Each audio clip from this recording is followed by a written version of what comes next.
देखो 24 फरवरी को जो यूपी बोर्ड का एग्जाम होने वाला है क्लास 10 वाले बच्चे का हिंदी का, उसका मेरे पास असली पेपर आ चुका है। 70 नंबर का एग्जाम होता है और यहाँ से सारे प्रश्न सेम सेम लड़ जाएंगे। चलिए एक एक प्रश्नों को देखेंगे उत्तर प्रदेश वाले विद्यार्थी, ठीक है ना। क्लास 10 में जितने भी विद्यार्थी है सारे सेम प्रश्न आपके एग्जाम में आने वाले हैं। देखो यहाँ पर शर्त क्या है, आपको बहुत सारा शर्त देगा कि पहले नंबर की आपको 1 से 20 तक बहुविकल्पी यानी ऑब्जेक्टिव प्रश्न देगा, जिसको ओएमआर शीट के अंदर आपको फिलअप कर देना है। और 50 आपको ऐसे प्रश्न मिलेंगे जिनको आपको जवाब देना होता है। नीचे देख सकते हैं 50 आपको प्रश्न मिलेगा जिसका वो क्या करना है, जवाब देना है। चलिए एक एक प्रश्नों को आगे बढ़ते हैं। पहला जो खंड अ में प्रश्न आएगा, इसमें ऑब्जेक्टिव प्रश्न आएगा। देखो पहला प्रश्न है, वैदेही वनवास के रचनाकार कौन है। तो वैदेही वनवास के लेखक आपका हरिऔस है, यानी आपका ऑप्शन हो जाएगा सी। प्रयोगवाद के कवि कौन है। तो देखो सच्चिदानंद हिरानंद वात्स्यायन, आगे जिनको शॉर्ट में आगे कहते हैं, आपका प्रयोगवाद के कवि आपका ऑप्शन बी सी होगा। अगला प्रश्न देखते हैं, भाव विलास के रचनाकार कौन। देखो भाव विलास के रचनाकार देव है, आपका करेक्ट हो जाएगा ए। आगे छत्रसाल दशक के रचनाकार क्या है, तो ये भूषण की रचनाकार है, ठीक है ना। इनका वास्तविक नाम घनश्याम था, ऑप्शन आपका सी हो जाएगा, ठीक है। अगला प्रश्न हम देखते हैं, पांचवा प्रश्न, काला बूढ़ा और चांद के रचनाकार कौन है। तो सुमित्रानंद पंत, आपका करेक्ट आंसर हो जाएगा डी, ठीक है। छठा प्रश्न हम देखते हैं, बोला कि नीर का निर्माण फिर कौन सी विद्या। तो नीर का निर्माण फिर आत्मकथा है। सातवां प्रश्न में बोला कि निम्नलिखित में से शुक्ल युग के लेखक कौन है। तो शुक्ल युग के लेखक आपका श्याम सुंदर दास, आपको ऑप्शन हो जाएगा सी, ठीक है। सारे ऑब्जेक्टिव प्रश्न जो सेम सेम आपके एग्जाम में आने वाले हैं, ध्यान दीजिएगा। देखो बोला कि निम्नलिखित कथनों में से कौन सही है, कथन कौन सा सही है आपको ये बताना है। देखो तो इसमें बोला कि शशांक रचनाकार आचार्य रामचंद्र शुक्ल नहीं, ये गलत है। आपका ऑप्शन बी इसमें सही होगा, ऑप्शन बी। आकाशदीप कहानी के लेखक राम कुमार शर्मा, ये आपका ऑप्शन बी सही है, करेक्ट है, ठीक है ना। इसमें बी मार लेंगे। अगला प्रश्न बोला परीक्षा गुरु कौन सी विद्या है। तो परीक्षा गुरु आत्मकथा है, करेक्ट आपका ये हो जाएगा। बाणभट्ट की आत्मकथा का रचनाकार कौन है। तो आपका जयशंकर प्रसाद है, करेक्ट आपका ये हो जाएगा। आगे बोले 11वां प्रश्न बोला कि रस के कितने अंग होते हैं। तो रस के 4 अंग होते हैं, करेक्ट हो जाएगा आपका बी। अगला प्रश्न बोल रहा है कि पायो जी मैंने राम रतन धन पायो, इस पंक्ति में कौन सा अलंकार है। तो उपमा अलंकार है, करेक्ट आपका हो जाएगा ये। आगे 13वां प्रश्न है, सोरठा के पहले चरण में कितनी मात्रा है। याद रखिएगा, अगर सोरठा के पहले चरण में बोल रहा है तो पहले चरण में 11 मात्राएं होती है और दूसरे चरण में 13 मात्राएं होती है। अगर प्रश्न आपका एग्जाम में आ रहा है कि पहले और तीसरे चरण में कितनी मात्रा है, तो 11। लेकिन वही पूछेगा दूसरे और चौथे चरण में कितनी मात्रा है, तो 13 होती है, ठीक है। तो वही प्रश्न, अच्छा प्रश्न, इंपॉर्टेंट प्रश्न बढ़िया कि सोरठा के पहले चरण में कितनी मात्रा है, तो 11 होता है। लेकिन दूसरे चरण में पूछता तो 13 हो जाता, ठीक है। ये बी मार सी मार लेंगे।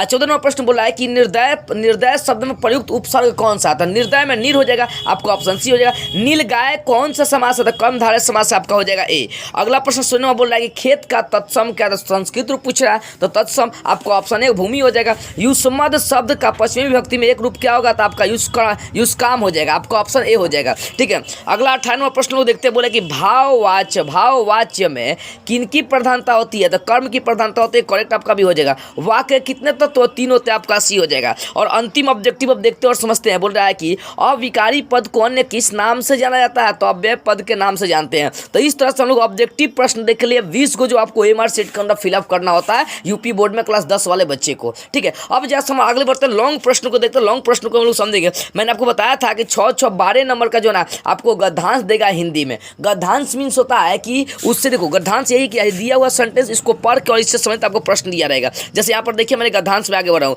आप ध्यान रखिएगा कि 1 नंबर में आपको क और ख 2 को गद्यांश देगा, इसमें से कोई एक बनाना है। या तो क नंबर प्रश्नों को हल करें तो ख नंबर प्रश्नों को आपको हल करना, दोनों नहीं बनाना है, ठीक है। 1 नंबर और 2 नंबर जो प्रश्न मिलेगा आपको गद्यांश ही मिलेगा। जैसे यहाँ पर देखो, यहाँ पर समझिएगा ध्यान से, कुसंग का जो अर्थ सबसे भयानक होता है। देखो बोला है कि उपयुक्त, पहला प्रश्न इसमें है कि उपयुक्त पदांश का सारांश लिखिए। इसमें किसके बारे में लिखा है, तो कुसंग के बारे में थोड़ा सा चीज इसके बारे में लिख देना है, ठीक है। इसी जो गद्यांश दे इससे संबंधित आपको प्रश्न दिया रहता है, उसको देख के हल करिएगा। तो 1 नंबर में क ख 2 अथवा में भी दिया रहेगा, तो कोई एक बनाइएगा, ठीक है। उसका 2 नंबर भी प्रश्न आगे बढ़िएगा तो इसमें भी 6 नंबर का गद्यांश होता है। गद्यांश दिया है, इसको पढ़ के उससे संबंधित, देखो नीचे प्रश्न 3 को दिया रहेगा, उसको बनाना है। तो 2 नंबर में भी आपको क ख या अथवा में दिया रहेगा, तो कोई एक बनाना है, या तो 2 का क बनेगा तो अथवा बनेगा, ठीक है। अब आगे बढ़ते हैं।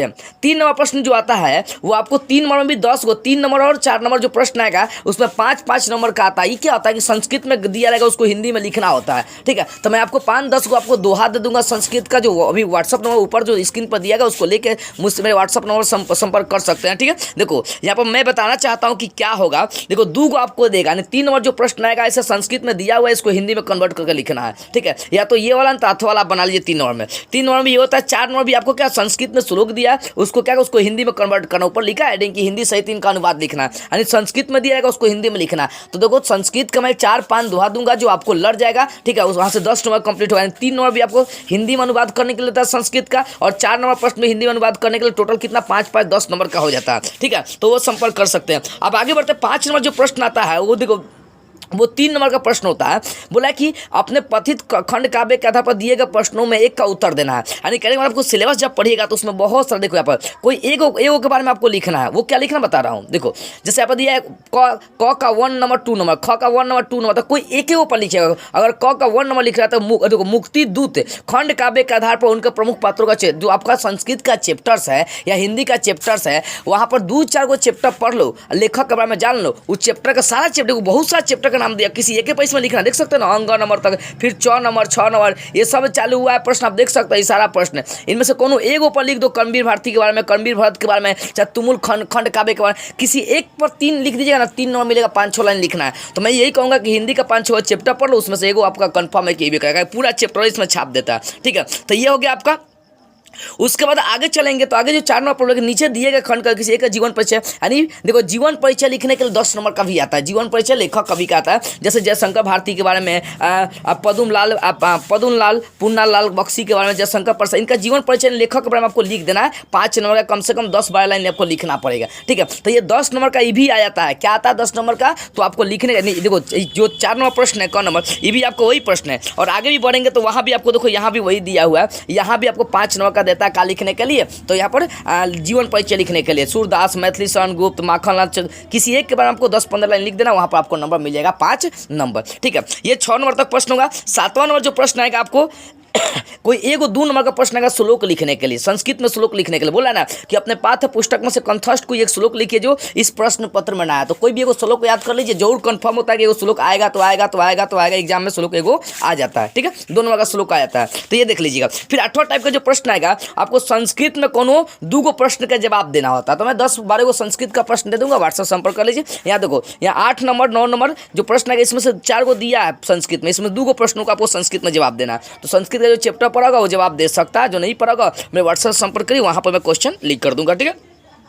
फिर आगे 9 नंबर जो प्रश्न आएगा वो किसी एक विषय पर आपको निबंध या अंतिम प्रश्न में 7 नंबर का निबंध आपको लिखना होता है। देखो कोनो एगो आप निबंध लिखिए, कम से कम 10-12 लाइन, चाहे 1 पेज लिख दीजिए, वापस 7 नंबर हिंदी में निबंध लिखना, संस्कृत तो हिंदी में आपको निबंध लिख देना है। तो कोनो एगो नारी सशक्तिकरण पर लिख दो, नारी के बारे में जितना है तो सब लिख दो, हो गया आपका निबंध। तो क्या क्या आ गया आपका, देखो 20 नंबर का ऑब्जेक्टिव हो गया, लॉन्ग 50 नंबर का हो गया, तो उसमें से आपका 12 नंबर का गद्य हो जाता है, गद्य, ठीक है। उसमें से आपका 10 नंबर का संस्कृत में हिंदी में संस्कृत में देखो उसको हिंदी में कन्वर्ट करना होता है। 3 नंबर का संस्कृत में श्लोक लिखना होता है, ठीक है। उसके बाद 10 नंबर का आपका जीवन परिचय लेखक के बारे में आपको लिखना होता है।